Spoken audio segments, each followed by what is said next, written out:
Y'all, we got to talk about Gen Alpha resisting the fascists. The kids are protesting ICE in Roblox. So 3 of my kids are Gen Z, but my youngest is Gen Alpha, and I'm very familiar with Roblox as a result. And my 20-year-old actually was like, "Oh my God, Mom, did you know? Did you know that the Gen Alpha, they're protesting ICE in Roblox?" And so I looked it up, and Teen Vogue had an article just yesterday on it. I want to share it with you because it just really warms my heart. Gen Alpha gets a lot of flack, y'all. They get called iPad babies. They get all kinds of criticism, pandemic babies. And I really have a lot of hope for the youth. I think my Gen Alpha kid is great. I think his friends are great. But I think that they resist in ways that we don't see. Like, children are absorbing what is happening in this country, right? They are not immune to what's going on. They are processing all of the horrors of the Trump regime in real time. This is their childhoods, y'all. And what better way for kids to process trauma and fear and anger than through play? That's how kids do that. This article by Taylor Lorenz was originally published in User magazine, and it has been republished in Teen Vogue.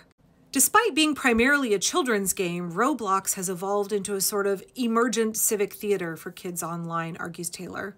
Recently, some Roblox players have been conducting virtual immigration and customs enforcement raids. Yeah, little Trumper kids are gonna mimic their parents, right?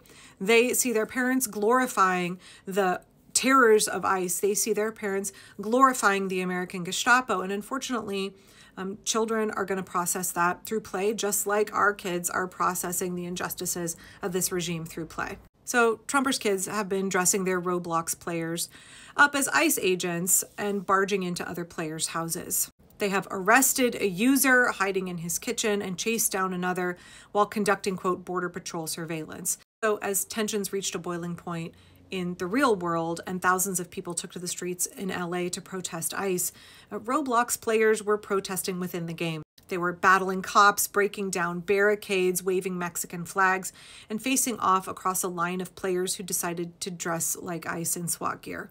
Despite being primarily a children's game, Roblox has evolved into sort of an emergent civic theater for kids online. The game is now where thousands of children go to process major world events through highly intricate role play. These simulations are how many young people experience news, events, and represent a shift toward a more participatory kind of media. Simon Gutierrez, a 17-year-old high school student who organized yesterday's Roblox protest against ICE, said he wanted to attend an IRL No Kings protest, but his older sister said no. So instead, he staged one online on Roblox. A lot of young people really want to protest and put their words and beliefs out there, but they're unable to, so this is the only thing we can turn to, Gutierrez said. ICE protests in Roblox have primarily taken place in Brookhaven, a massive multiplayer role-playing experience within Roblox. The experience's name is based on the real city of Brookhaven, Georgia, where offline ICE raids and protests are also taking place.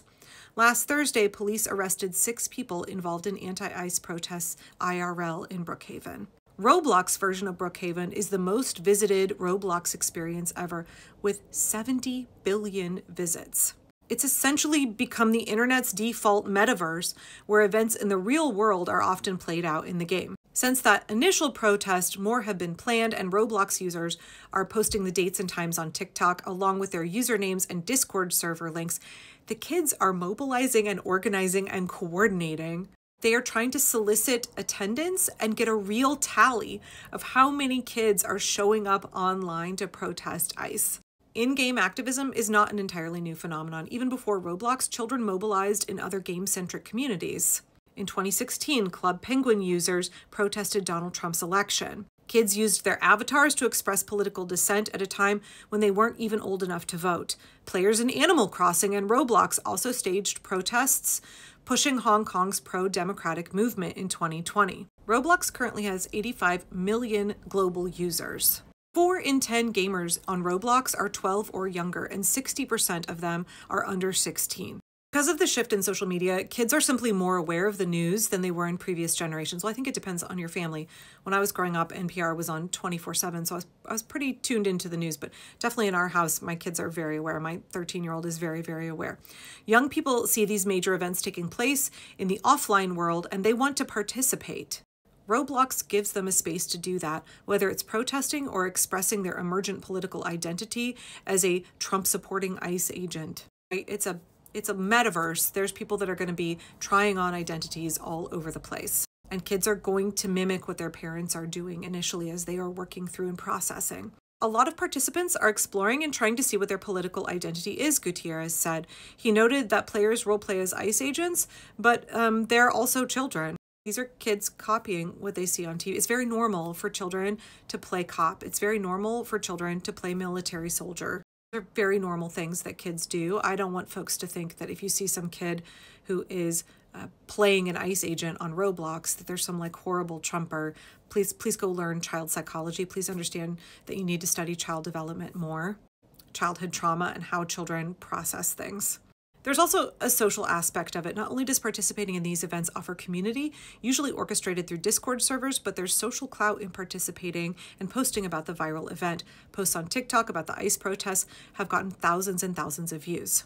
Taylor predicts that the digital protests will have an offline political impact as well. Nishiyama, a lecturer at Kaichi International University, to speak about children using the digital sphere for political engagement.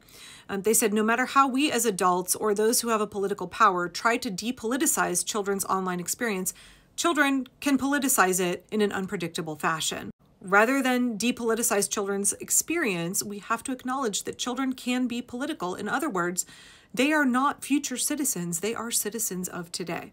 We are children of the internet, one Roblox user said.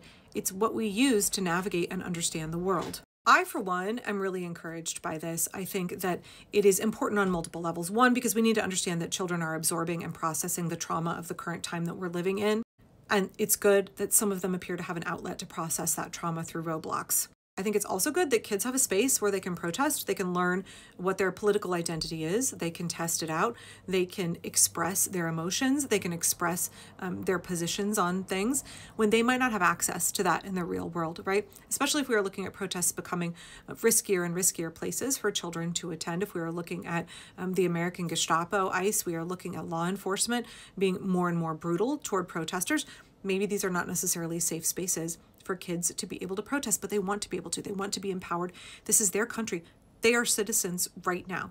Even if they can't vote, they are citizens, and we should be empowering our kids. And I don't know, I was really encouraged by this story because like we see children who they care very much, and they are trying to figure out how to express that in whatever platforms are available to them. And I think that it's good that we give kids those outlets. I also think it's good that we try to be aware of what's happening to our kids. These are kids who already had so much of their childhood taken by the pandemic. So much of their social, psychological development was really hampered by the pandemic. And now we are looking at this very dark period in time where they are still children, right? They are being bombarded by more and more and more trauma. And yet we're seeing kids who are standing up. We're seeing kids who are saying, all of this shit stuff has happened to me, but I still care about immigrants. I still want to be able to voice my outrage. I still want to voice my compassion and my humanity. So I'll use whatever is accessible to me to do that. I'm always going to be a fierce advocate for children having their voices be heard, for children being listened to, for children being considered. And so I just wanted to share that story with y'all.